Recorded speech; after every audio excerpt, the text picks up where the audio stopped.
দর্শক, আমাদের প্রতিদিনকার জীবনে নানা বৈচিত্র্য আর প্রয়োজনীয় সব খবর নিয়ে সাজানো ওয়াকার ফুটওয়্যার প্রেজেন্স লাইফস্টাইল 24 দেখতে আপনাদের সবাইকে আমন্ত্রণ জানাচ্ছি। পুরো আয়োজন জুড়ে আমি শরীফুল হক সাথে থাকব। অতিথি আপ্যায়ন কিংবা প্রতিদিনের ব্যবহারে রুচি এবং আভিজাত্যের প্রকাশে অনেকেরই পছন্দ সিরামিক্স পণ্য, কিন্তু অতিরিক্ত দামের কারণে হয়তো শখের প্লেট, বাটি কিংবা অন্যান্য অনুষঙ্গ ব্যবহার করা হয়ে ওঠে না। আজকের আয়োজনের শুরুতে আপনাদের নিয়ে যাব এমন এক জায়গায় যেখানে মাত্র ৬০০ টাকায় পেয়ে যাবেন পছন্দের সিরামিক্সের সব পণ্য।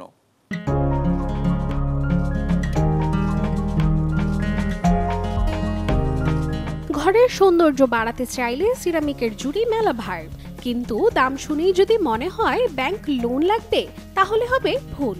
কারণ রাজধানীতেই আছে এমন কিছু জায়গা যেখানে হাতের নাগালে মিলছে স্টাইলিশ সিরামিক পণ্য, তাও একেবারে সাধ্যের মধ্যে। ঘর সাজাতে নানা কিছু দরকার, কিন্তু এক টুকরো সিরামিকেই বদলে যেতে পারে পুরো পরিবেশ। কখনো ফ্লাওয়ার ভাস, কখনো নকশা করা প্লেট বাটি, আবার কখনো হ্যান্ড প্রিন্টেড কাপ সসার। সব মিলিয়ে সিরামিক মানে স্টাইলিশ আর কমফোর্টের ফিউশন। কিন্তু দাম শুনলেই মাথা ঘোরে। সেক্ষেত্রে আপনি যদি যান মোহাম্মদপুরের কৃষি মার্কেটে তাহলেই হবেন অবাক। কারণ কারখানার এক্সপোর্ট বা স্থানীয় পটারি দোকানগুলোতে কম খরচের মিলে দুর্দান্ত সিরামিক শোপিস বা কিচেনওয়্যার। আমরা লাভ কম করি, সেল বেশি করি, এতে আমাদের পোষায় আর কি। অন্যান্য দোকানে যেরকম বিক্রি হয় আপনার দিনে 10টা, আমাদের এখানে আপনার ধরে নেন দিনে 100টা বিক্রি হয়। ক্লায়েন্টদেরকে চাটা সার্ভ করার জন্য যে যে জিনিসগুলো লাগে, ছোট ছোট কাপ বা বড় কফি কাপ, এগুলো এখান থেকেই নেই, রিজনেবল। এমনকি মাত্র 500 থেকে 600 টাকার মধ্যেই মিলতে পারে 6 পিসের এক সেট চা কাপ কিংবা প্লেট বাটির সেট। এখানকার অনেক পণ্যই আসে নারায়ণগঞ্জ, সাভার বা টঙ্গীর স্থানীয় কারখানা থেকে।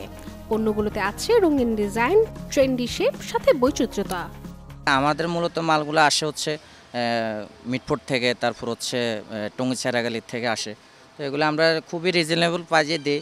100 টাকার মগ যেগুলো, এগুলো আমরা ধরেন 88 টাকা কিনা 100 টাকায় বিক্রি করি, 90 টাকা মগ কিনা 100 টাকা বিক্রি করি। আমাদের কাছে কমে পাইতেছে দেখে আমাদের কাছে কিনতেছে, ওই জন্য আমরা কমে দিতেছি এদেরকে আপনার, মানে কম দাম আমাদের কাছে সবাই কিনতে পারে। যদিও বেচা বিক্রির গল্পটা সুখের নয়, তারপরও ক্রেতাদের কথা মাথায় রেখে সীমিত লাভেই পণ্য বিক্রি করছেন এখানকার বিক্রেতারা। এখন আর প্রয়োজন নেই ব্যাংক ব্যালেন্স ভাঙার, কারণ ঘরের পাশে মোহাম্মদপুরে পেয়ে যাবেন পছন্দসই সিরামিকের পণ্য। রাশিকা হোসেন, চ্যানেল 24। কখনো লাঞ্চ অথবা ডিনারে ভারী খাবার খেলেন, কিন্তু একটু পরে আবার ইচ্ছে হলো কিছু খেতে। এমনটা কিন্তু মাঝে সাঝে অনেকেরই হয়, কিংবা যখনই খাচ্ছেন তখনই গ্রহণ করছেন বেশি পরিমাণে খাবার। এই সবই কিন্তু অতিরিক্ত ক্ষুধার লক্ষণ। দর্শক, এবারে আপনাদের জানাবো প্রোটিন সমৃদ্ধ এমন 5টি খাবারের গল্প যা কমাবে এই অতিরিক্ত ক্ষুধা। ক্ষুধা একটি স্বাভাবিক শারীরিক প্রক্রিয়া, তবে সবসময় ক্ষুধার্ত বোধ করা বিরক্তিকর হতে পারে, বিশেষ করে যদি তা হয় খাওয়ার পরে। যদিও অনেকেই ভোগেন অতিরিক্ত ক্ষুধার এই সমস্যায়। অতিরিক্ত ক্ষুধা মোকাবিলায় আছে অবশ্য কার্যকরী সমাধান। নাস্তা বা হালকা ক্ষুধা লাগলে খেতে পারেন গ্রিক দই। সাধারণ দইয়ের তুলনায় বেশি প্রোটিন সমৃদ্ধ এটি। চাইলে নানা রকম ফল মিশিয়ে আরও সুস্বাদু করে খেতে পারেন দই। ক্ষুধা কমানোর উত্তম সমাধান হতে পারে কুইনোয়া। এতে প্রচুর পরিমাণে আঁশ থাকায় হজমে সাহায্য করে এবং ক্ষুধা কমায়। রান্না করা 1 কাপ কুইনোয়াতে প্রায় 8 গ্রাম প্রোটিন ও 5 গ্রাম আঁশ থাকে। ভাতের পরিবর্তে কুইনোয়া খেলে কমবে ক্ষুধা এবং দীর্ঘক্ষণ ভরা থাকবে পেট। পুষ্টিগুণে ভরপুর চিয়া বীজও হতে পারে ক্ষুধা দূর করার স্বাস্থ্যকর উপাদান। এতে থাকে প্রোটিন, আঁশ ও ওমেগা 3 ফ্যাটি অ্যাসিডের মতো উপাদান। চিয়া বীজ পানিতে ভিজিয়ে খেলে এটি জেলির মতো হয়ে যায়, ফলে ধীরে হজম হয় এবং ক্ষুধা কমে। প্রোটিন, স্বাস্থ্যকর চর্বি ও আঁশের দারুণ উৎস বাদাম। কাজু বাদাম, পেস্তা বাদাম, কাঠবাদামের মতো এক মুঠো বাদাম খেয়েও মিলবে যথেষ্ট ক্যালোরি। বুট বা ছোলার মতো ডাল জাতীয় খাবার কাঁচা অথবা সিদ্ধ করে কাছে রেখেও ক্ষুধার সময় খেতে পারেন অল্প পরিমাণ। সাথে অবশ্য যুক্ত করতে পারেন সিদ্ধ মিষ্টি আলু, তাহলে ক্ষুধা কমবে দ্রুত।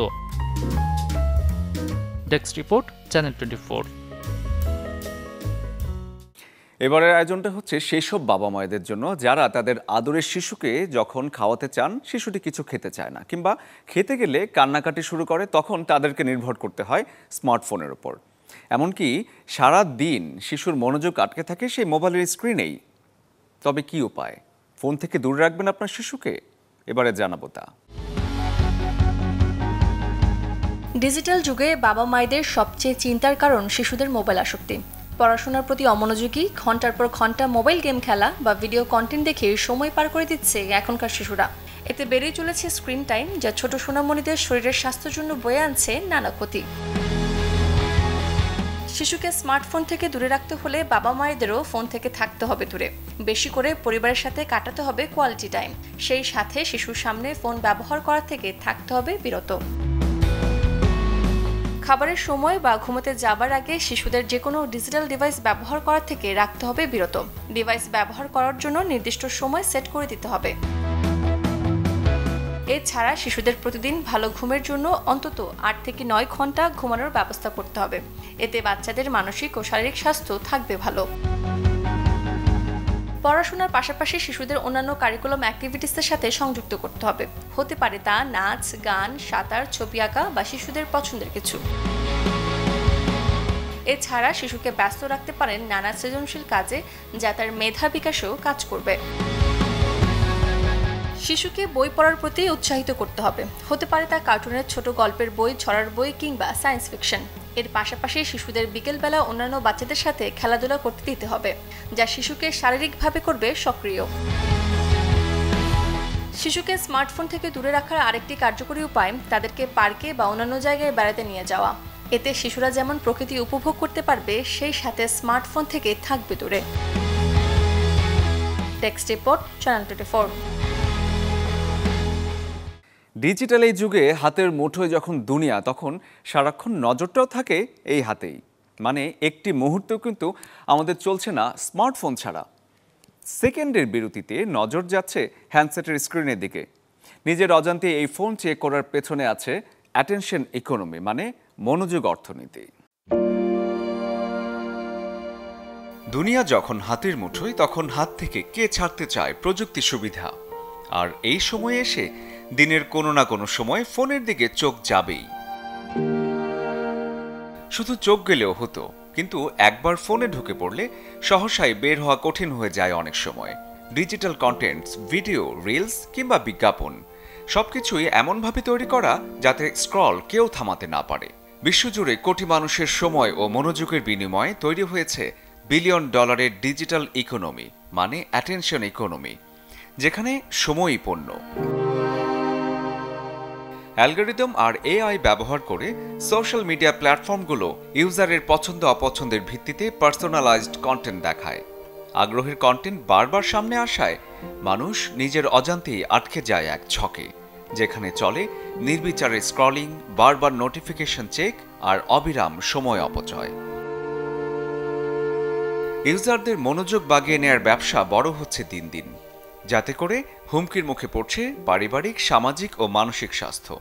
ডিজিটাল আসক্তি এখন সমস্যা হয়ে দাঁড়িয়েছে। দিনে কতটা সময় আপনি নিজের পরিবারের সঙ্গে কাটাচ্ছেন বা মানসিকভাবে বিশ্রাম নিচ্ছেন, সেই যোগফল ধীরে ধীরে কমে আসছে। আগে নিজেকে নিয়ন্ত্রণ করা জরুরি, নয়তো প্রযুক্তি নিয়ন্ত্রণ করবে আপনাকে।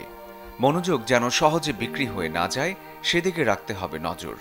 সময় ভাগ করে নির্দিষ্ট সময়ে ফোন ব্যবহার, সোশ্যাল মিডিয়া ডিটক্স আর পরিবারের সাথে সময় কাটালে আর কেউ আপনাকে বেঁধে রাখতে পারবে না ফোনে। Shariful Haque, channel 24। Walker footwear presence lifestyle 24 এর আজকের আয়োজন ছিল এটুকুই আপনাদের জন্য। জীবনযাপনের নানা রঙিন আর সাদা কালো সব খবর নিয়ে দেখা হবে আগামীকাল একই সময়ে একই চ্যানেলে। সেই পর্যন্ত সবাই ভালো থাকুন, সুস্থ থাকুন এবং চ্যানেল 24 এর সঙ্গেই থাকুন।